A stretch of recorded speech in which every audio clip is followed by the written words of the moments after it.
I might be the oldest at the table. Oh, all right. What's up, everyone? This is Jason Tucker, and this is WPwatercooler, episode number 252. You're at the kids' table.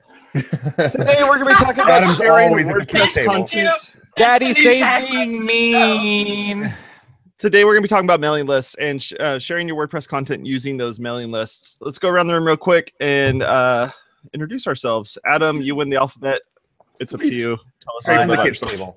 Okay, I'm Adam Silver. I'm at the kids' table, which I love it here. No parents. I run Concierge WP, small little dev agency out in Cary, North Carolina. Moved from LA 2 months ago. Also run Kitchen Sink WP in the podcast there every week. Episode 191 comes out next Monday. Nice, man. Oh, you're like nipping. You're like. Yeah. Has to go again? No, you get one time per weird thing I do. David, how about you? Tell us a bit about yourself. Times. Hey, everybody. Go for it, My name's David Blackman with Aspen Grove Studios. First time WP water cooler newbie. Loving it. Love the show. I downloaded something from you guys. You did, but that's cool. You can find me at aspengrovestudios.com. Obviously, I would give you my Twitter handle, and it's down there, but I just don't tweet that much. I also launched WPthepodcast.com. New WordPress podcast. Check it out. We're not on episode 200. What is this, like a podcast plug? Yeah. Time? Yeah. Let's plug the Dradcast one. Adam did it. I have my Dradcast shirt right around here somewhere. Where is it? Oh, Tony's here. Hold on. Tony, come out. Under your desk? That'd be weird. No. Oh, man. No. George, tell us about your podcast. Hi, my podcast is the water cooler, and you're watching it right now. So I work at... let's see. Can I get the radio announcer voice going today? Hey, yeah. Yeah. I work at Automatic on Jetpack, and I like building shiny things. Awesome. That's true. Man. Like actually shining things that light up. That is a real fact. Blind, you go. Nice. How about you, Say? Oh, hey, I'm Say. Read. Make WordPress, teach WordPress, preach WordPress, on all the things at Say Read Media. I don't have another podcast. I'm a one podcast kind of girl. That's it. Over to you, Steve. Let me just swipe over to Steve. Swipe over to Steve. I'm Steve Zengen. I'm the founder of Zeek Interactive, and I run the OC WordPress meetup. Awesome, man. I'm Jason Tucker. You can find me over at Jason Tucker on Twitter, and my website is jasontucker.blog. And lastly, I do I run a meetup as well. I run the Whittier WordPress meetup, so feel free to go take a look at that stuff as well. I need to give a quick plug, Jason, for WordCamp US. We have I think one spot left for sponsorship. So if anybody watching this podcast is looking or thinking about that sponsorship, grab it now because there is literally one spot left. How much is it? Come on, you better go and get I'm starting to GoFundMe so I can get it. Come on, go and it's get a it. lot. No, it's not a lot.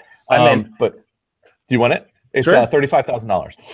Oh, you know what? I usually start my projects at 45. Let me put pencil to paper, see what I can do for you. Wow, you have been talking to Chris at 45. Anyway, I think there's literally one table left. That's all we have room for.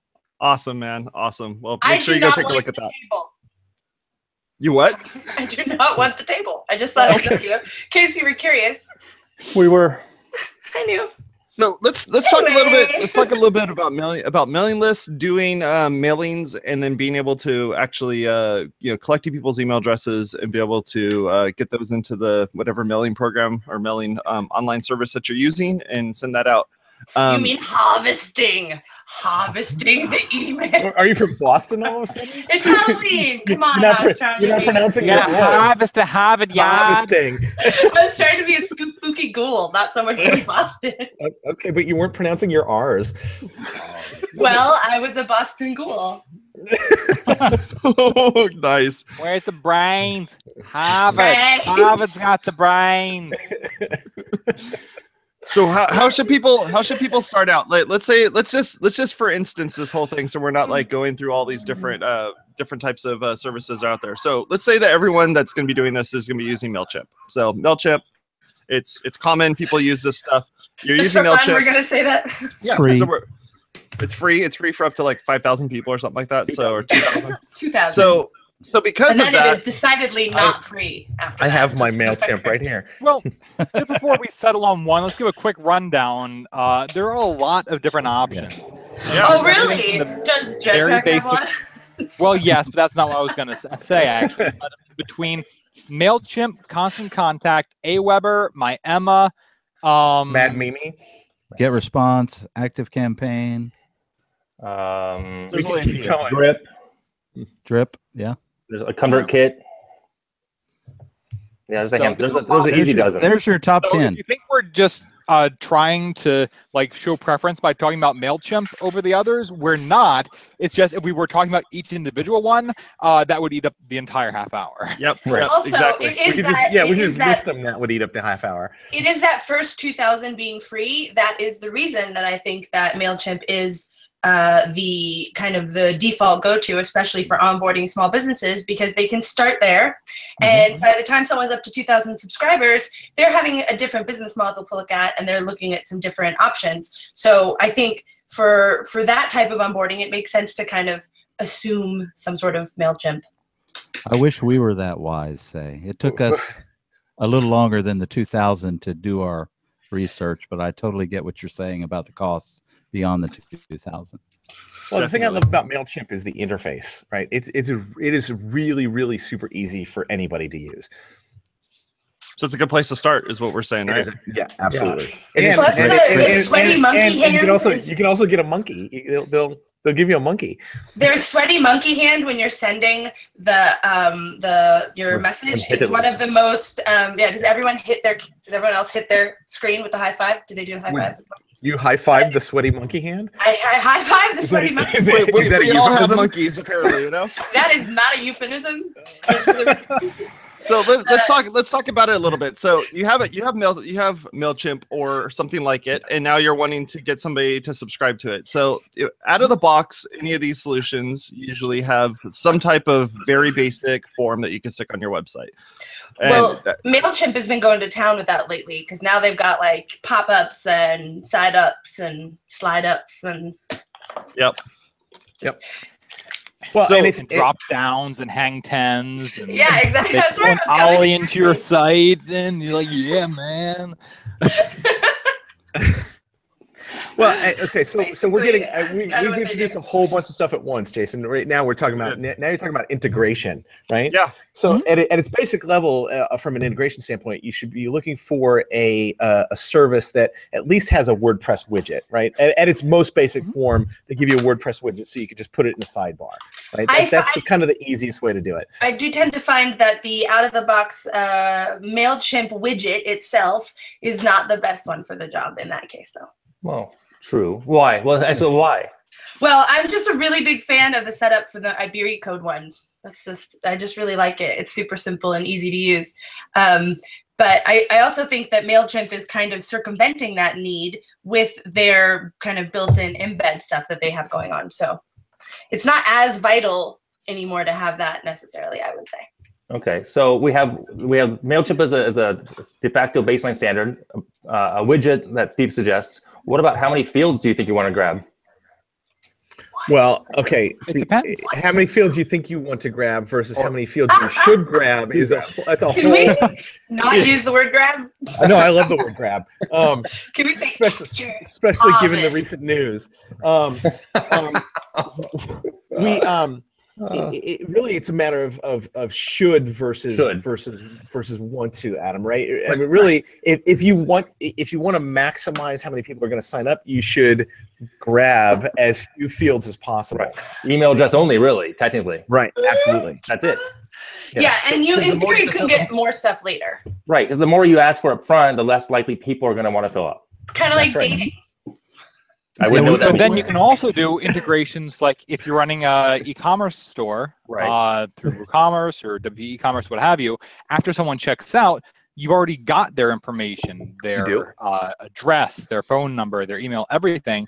Then you can just say, hey, we've already got this. Can we add you to our mailing list? Little And then checkbox. you've got more data on them to Right. better tailor your. And then most people default that checkbox yes versus no because it make it so that the user has to say uncheck me from the email list, right? It's for better or for worse. I think it depends on the case of which your email form is going to be used for. For instance, if it's for a newsletter or for your blog, for us, we capture name and email address minimum. Our checkout on our e-commerce stores, we do zip code, name, email. That's it. We don't even require them to use address and stuff. So we can personalize marketing. Have you done any A/B testing on your response rate for asking for the name and email versus just the email? I haven't done that low, no. And the only reason we haven't is because I like the personalization of when you do send out the next emails, whether it's a sequence, an automation, or, you know, a welcome email. It's hi, say, and it's very personal. If I put say it as my name, but why would I do that when it's so much fun to have random email lists call me other names? Say we are aware that your first name is not a curse word. Right. Well, most people do give their real name. So full. Well, so then the other question is, if you don't collect it, then you can't say it, right? You can't put it in there. Yeah, you can't put it in there. Right. I like the personal touch. But what about the fact? And I think here's the thing, personal. I think on the personal touch, everyone knows it's a mail merge at this point. No one knows it's not personal. It's a mail merge. Exactly. That's my point. Like it's not. My favorite is personal. My favorite is when people mess up that merge, and I get dear bracketed first name. Then you know they didn't go back and they didn't merge it properly. Dear, you know, open bracket Adam, or no, just first name and bracket. You know. Yep. You know, so. I actually think that I am almost turned off by marketing that uses my name, because they're like, hey, say, and I'm like, hey, person that's not an actual person, and that doesn't, like, it's like starting it off on a fake note. And to me, that's just like, you know, we all know this is crap. We all know, like I said, it's a variable. So I don't know. It can be useful, obviously. That's just my personal take on it. Well, developers, I think, know it's a variable, but I'm not convinced that the average Joe knows that it's you know, that's something that's common in the development world. You know, I mean, also psychologically, there's the big win of if you put someone's name in the subject line, they're more likely to open it. Right. Yeah. Ours is on metrics and statistics and, you know, should you, shouldn't you, how you should format these emails and stuff. And that also knits itself really closely to the branding of that particular company, because if that's more of a friendly, hey, what's up type of deal, then that makes sense. If it's more of a formal thing where it sounds forced or something like that, then it's really unnecessary. So beyond just that, though, in terms of the, you know, which names and variables are using, that's not really dependent on on WordPress. You know, that could be any sort of mail collection system. They all have it. And now we were talking about the way you can get the most conversions into your mailing list is by keeping the form simple, so you're only prompting for their email address. But there's a lot of other stuff you can gather with that they don't have to put in. Like you could track what IP address they're connecting from, which you can convert into country codes. You can then segment your list out. You can track their web browser user agents. You can tell if they're connecting from a PC or a Mac or a mobile device. And then you can later segment your lists out that way, so you can see that maybe, oh, my users that are using Macs and iPhones may be more willing to make a purchase than folks on Android or PCs. And just tailor your marketing based on all these things that you're not prompting the user for, but if you are paying attention, you can actually capture that data and segment based on it. And then isn't there also there's also studies that show that if the box on the website says just enter your email address to sign up to our list, is less conversion ready than click here to get something. Yeah, you want to give a reward. Right. That's the lead magnet, right? It goes back to the lead magnet. Yeah, lead magnet. Gamify it. The leave magnet. I was going to say it goes back to a dog biscuit, but you know, whatever. It's a biscuit. Sit. Yeah. So, and for those who don't know what a lead magnet is, Steve. I'm not doing Wikipedia today. Do you swipe left or right when you do that? The leave magnet is a magnet you leave behind. Okay. Thanks, Say. You're welcome. If that's your real name. You know, it's kind of funny that this is the show topic and stuff. I signed up for Codeable right before we jumped on this episode. I know. I saw your thing come through. And they sent me their welcome email. And then when I posted my first project there, I got my, you know, posting of my first project email, and I absolutely loved the formatting of their email. Simple. It addressed me. It did use my name, say, hey, David. But what I really liked it and what made it personal to me, and I think I'm going to adopt pair. I'm not sure how Espenson says his first name, but I love the fact that the way that he signed his email off in that, because it really impacted me, just not from a developer standpoint, but it was like, wow, this is simple, clean, nice, and personal is what I thought. So this is at Codable.io. This is at Codable.io. Yes. Interesting. Well, all marketing niceties aside, I really would like to talk about Jetpack. Sorry. Yeah, let's talk about it. I mean, Jetpack has the ability. Jetpack has the ability to be able to collect emails and be able to add them onto mailing lists and stuff as well, right? That's you. That's you, George. Okay, sure. Hey, Say said she wanted to talk about Jetpack. I was just going to let her do it. I felt like we should lead in with you. I don't know. Okay. Jetpack has a subscriptions module that whenever you write a new post, it'll just take the content or the excerpt and email it out to everyone that's opted in. No muss, no fuss, no configuration necessary. We've explored some stuff with our paid plans that'll let you remarket to your subscribers. So you can send out, if there's an article that you published 2 years ago that's useful again, you can just, hey, republicize this out to my subscribers, send it to them again, and you can do that. I like but that. I mean, for most casual bloggers, subscriptions are more just keeping up with what you're talking about right now. And then there's certain exports you can do to write custom emails to them if they're subscribing via email versus subscribing in the reader on WordPress.com.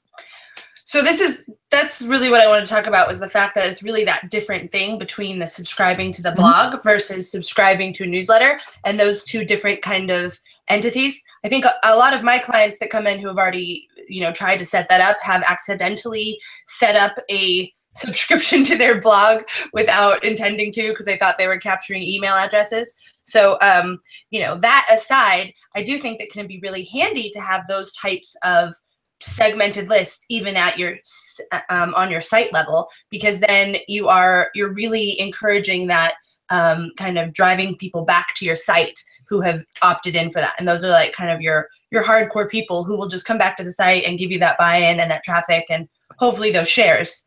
But it can be confusing because you can't send those same kind of personalized newsletters to those people. So that's a little bit confusing from a different UI products standpoint. are better fits for different use cases. And I mean, yeah, the Jetpack subscriptions gets you what you need out the door with zero configuration, but we're fully aware that a lot of folks are going to need something more complex like MailChimp, for example. So we actually ship a MailChimp widget and shortcode in as part of Jetpack that you can then integrate to keep growing and use that instead of the built-in subscriptions module. Yeah, I mean, I have on Kitchen Sink, I have subscriptions via Aweber, but all it is, so people have to get alerted to when I have a new podcast comes out. They get an email about it, which is odd because if they're subscribed, technically they get it through their podcast player. So, but I'm actually in the process of changing that out completely and making it a lead magnet. All the notifications. Yeah, right. Yeah, and just have everything blow up. And Aweber has a problem because if I do anything if I change even to fix a typo on that post, those subscribers get another email. So I have to go into Aweber, turn off the auto alert, go do the change, and then go turn it back on. It's kind of a pain in the butt. So that's why I'm actually leaving. Might be leaving Aweber, and I'm testing out ConvertKit. Aweber is a pain in the butt. I will agree with that. I actually have a client who uses MailPoet. Have any of you guys ever used MailPoet? Yeah, I know this. They've actually just updated to a whole new model. They're switching over to a more MailChimp-y model. Right. In terms of is MailChimp-y a word? It is now. I created it. I verbed it. Wow. Okay. No, I added. She actioned the motion. Anyway, so they've just switched over to that whole sending emails through their server. I think that's definitely a response to the crackdown that has happened on sending out from servers. I don't know if any of you have also noticed this. For example, SiteGround, without notice, not something I'm super happy about, actually recently changed their server configuration. So clients who had set up emails to go out, even through like WooCommerce, for example, were sending through the site, but we're not actually sending out. The gateway was blocked, yeah. Yeah, it was basically blocked. So I had to go through and basically, set up SMTP and non-default stuff for all of those clients. So that's a good thing to pay attention to anyway, is if you're using a plugin that is relying on the server that you're on to do the email sending. Right. Don't.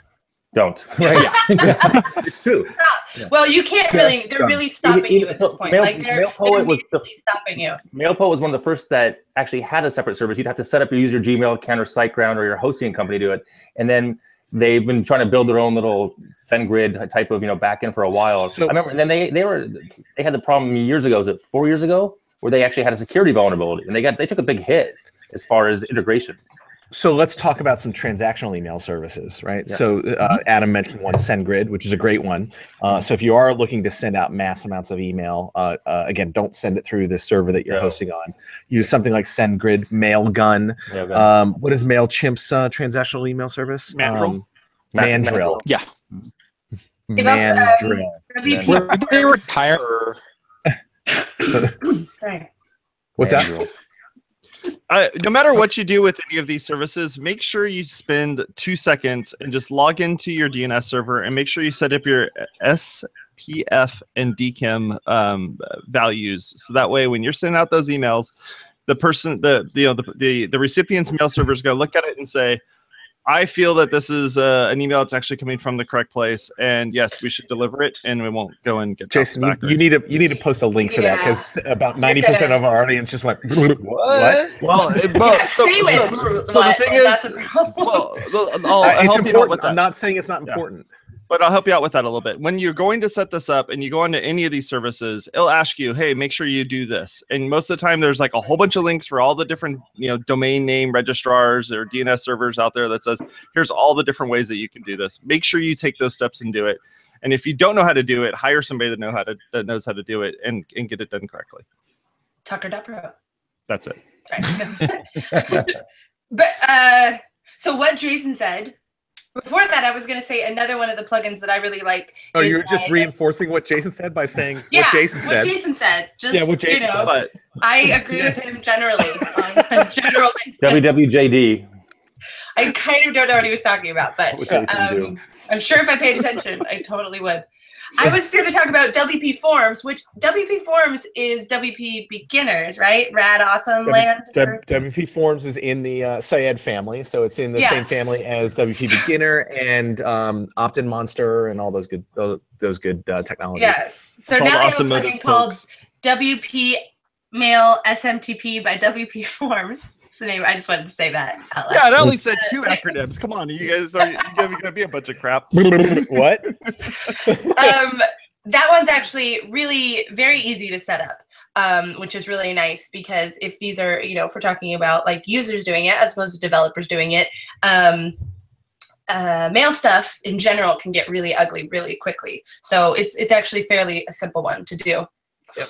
I'm going to give let me give one quick caveat with using something like this. So if you are using something like a plugin that is sending things off the server, that's doing it on, say, like a scheduler or a cron job or WP cron, and you have a plugin like Say just mentioned, and you make a local copy of your website, right? If it runs that same cron, it's going to send out the emails again that were sent out off the server. So it's something you want to disable locally, right? And there's actually, in this particular plugin, there's something you could put in your config file that just disables the plugin completely locally if you forget. It's just, I've run into it in the past. I'm speaking from experience. Whoops. I don't want you to run into it. No, that's not a good thing. Yeah. So sorry, what George. Steve said. Yeah. What he said. I cut off George earlier. I thought. I was just gonna say that with the SMTP, you can use the Google Apps account or anything along those lines to actually do the mailer. You don't need to go to a large commercial thing if you're just doing small quantities. Right. And a great plugin I recently discovered to determine all of these send errors that were happening. I just linked, what's it called? WP Mail Logging. It's very helpful. So just a nice, simple one. Again, I'm a big fan of the plugins that come in and do things really simply. So those are the simple, easy to use ones. What are some of the benefits that you guys find of sharing your content with email lists and stuff? None. No, I'm kidding. They're RSS ingrates. Just a bunch of ingrates. No. RSS feeds are great for being able to do that type of thing, especially if you're not putting all of the content from an RSS feed being pulled from your website, but actually just putting like a little block on the bottom saying, here's the last 10 posts that we've done. And I've seen that those actually work really well. So you're doing a custom email that gets sent out, but then you're also providing a couple additional links that you don't have to go and find yourself and put them in there. It just does them for you. Been trying to find myself for years. One of the things, benefits that has been for us is, you know, we send out a blog. We committed to writing one blog post a week almost 2 years ago. Me too. And we did that. And we sent it out in an email each week. And what it did for us, it benefited us greatly on the SEO side, on the Google side. So sending out these emails to your audience and stuff, which generates the blog posts, which helps you on the SEO side, Right. which gives you authority ranking and stuff, you know, and builds trust in your audience and stuff. So it's worked out really, really good for us. I mean, greatly for traffic to the site, come back, keep them coming back. Well, I mean, the fact is, I literally found your Aspen Grove Studios through search, I think like last week, which was why I was like, oh, I recognize your name. So, you know, that's good. It's showing up. And it's from blogging. I'm telling you, it's from blogging. It's definitely from blogging. Google loves the blog. Yeah. Google's into the blog. Yeah. If I could send an email every hour, I would send an email every hour. But although that can get really dangerous. I've been cleaning out all of my email lists and all of that lately, and just kind of like obsessively unsubscribing from everything over the past week. And literally every day, so I cleared out all of my boxes, and then I'm like, wow, like I'm getting multiple emails from the same source. I didn't even realize that was happening because the way that it stacks up in there. But I'm like, this isn't like a good marketing tactic. Like this is the one-track road to unsubscribe, because you're literally flooding that person. Every time I get invited to be on WPwatercooler, I get 2 emails, two different email accounts apparently somehow. But I don't know which one. I want to delete one of them. I don't know. I got to talk to Jason about that. Jason, add 2 more to him. I will. Yeah, we actually need those subscribers. That's what you get for so complaining. maybe just keep those on. Okay, thanks. That's called padding our email list. That's obviously what we're doing. We've all put in all of our Gmail variations into the list, so that we can tell all of our really wealthy sponsors that you've got huge email lists. All of our wealthy sponsors, like sponsors, all of our wealthy sponsors. Because we're making sponsoring great again. Right. Oh, why? Don't say those things. All right. Anyway, what's everyone's conclusion here? Because we're almost done, and I talked about all my favorite plugins. Do you guys have a favorite actual plugin that you use? MailChimp. Which one though? Which MailChimp, Steve? I'm using Gravity Forms. The MailChimp. Gravity Forms to the service. The Gravity Forms. It depends on. It depends. It comes down to say it depends on what the purpose is. You're not allowed to say. You're not allowed to say it depends on this show ever. It's copyrighted, actually. Right. Only Steve and I are allowed to say it, and if you say it, it's a licensing fee. So I'll give us $1 million now. I'll give you the 10 cents. Don't worry. I can cover the 10 cents. Or 80 cents for Steve, since it's Hanukkah's coming up. Thank you. I get 10 cents a day. See? Thank you very much. That's the last I think Steve could use a bit more sense in his life. I'm with Adam. I like Gravity Forms or WP Forms with MailChimp added in. I've been playing around a little bit with Yikes. Their mailing thing is kind of interesting, the way that one works. Yikes. I used to use them. I haven't. They fell off the train a while ago, and then are they like revitalized? They fell off the train? Is that like the wagon? That's off the stay train. They weren't on the stay train anymore. Well, the thing I liked about it is that when you go to the site and it will remember you, and it'll say like, oh, you're subscribed to this mailing list, and you can actually unsubscribe straight from it, and so it does a 2-way communication between MailChimp and the website. So that was an interesting thing that I saw. It would be awesome if I could just unsubscribe from every mailing list that I'm subscribed to. That would be awesome. There's a service called Rollup you could do that with. Unroll. There's another one called Trim. Is it really a service that does that? Yeah, Unroll. But you have to give them access to your Gmail account to do it. Unroll.me. That's fine. Yeah. You can resubscribe later.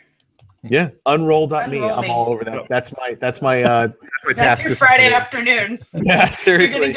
You're gonna get unrolled. First, we talk about email subscriptions and how effective they are, and Yeah. then the conclusion of the show, we're like, and if you want to just unsubscribe from everything, here you go. That's it. Because we like to bring it full circle here. Full at the circle. Water Cooler. Awesome, folks. It's 11:30. I want to say thank you all for being on the show and hanging out with us and talking all about mailing lists and all those sorts of things. Next week, we're going to be talking about WooConf, Wait, right? what? Yeah. Oh crap! We have our schedule already. Look We at already us. have our schedule. We're going to be talking about that, and we're going to do some Fancy. pop-up notifications and all sorts of fun stuff over the next couple weeks. So make sure you go over to our website at WPwatercooler.com and click on the links there to subscribe. If you like this content, WPwatercooler.com/subscribe. That's where you can find out all the subscription links and everything about the show and all the podcasts that we do. All right, talk to you later, folks. Normally, we would come up with the topic at 10:58. Yeah. Wow. Impressive.